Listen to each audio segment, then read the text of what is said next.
Quelqu'un qui croit depuis longtemps aux vertus du privé, c'est Vlad Listiev, le producteur du Chant des Miracles.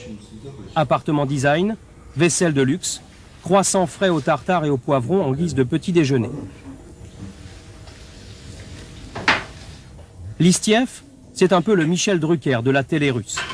C'est lui qui le premier a mis à l'antenne et présenté le Chant des Miracles, c'était en 1990. Il était à ses débuts reporter à $30 par mois. Ses émissions rapportent à sa société $500 000 par semaine aujourd'hui. Cette émission en a fait le présentateur star de la télévision et un businessman très occupé. Café le matin, café le midi, café le soir, et je mange de temps en temps. C'est très difficile de manger à la cantine d'Ostankino à la télé. C'est vraiment pas bon. Ma femme s'entend bien avec ma secrétaire et elle lui fait parvenir des tartines pour moi. D'ailleurs, c'est ma femme qui a tout fait ici. Tout ce que j'ai à faire, moi, c'est de payer.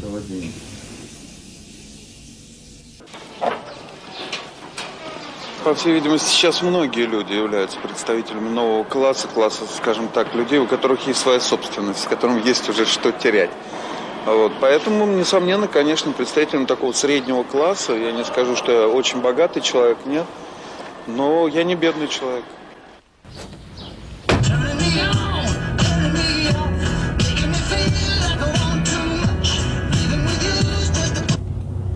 That was down from 127.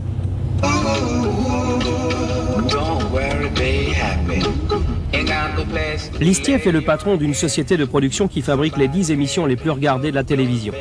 Il présente lui-même un talk-show sur des thèmes de société, comme le viol, la prostitution ou la criminalité. Il a pris, lui, le train de l'économie de marché dans le wagon de tête. C'est ma voiture personnelle. Mais elle a été payée par ma société. C'est comme pour mon appartement. Il se rend tous les jours à son bureau près de la gigantesque tour de la télévision d'État, où ce qu'il en reste, 90% des programmes sont fabriqués par des sociétés privées. Et le présentateur distribue les bons points. Pour gagner aujourd'hui un voyage à Euro Disney, les sponsors pour la majorité occidentaux se bousculent. Il y a 2 mois d'attente pour figurer dans les coupures publicitaires. Producteur comblé, Listiev, bien sûr. 100 millions de téléspectateurs le samedi après-midi, l'émission est en passe de détrôner le Chant des Miracles. Et les tarifs de publicité seront bientôt revus à la hausse. Devant les caméras, Lena est à la peine. Elle est éliminée au premier tour. La monnaie française, c'était le franc, Lena, pas le louis. Adieu le voyage en France, le magnétoscope, le téléviseur. L'heure des étoiles ou le Chant des Miracles ne font pas que des heureux. Listiev fait le gros dos.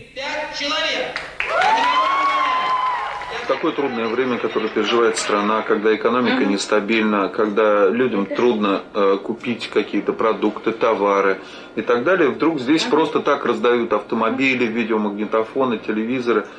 В одном из интервью, в одном из популярных наших журналов, я ответил, что мы создали в своей программе такую экономическую ситуацию, когда не проигрывает никто, а все остаются в выигрыше.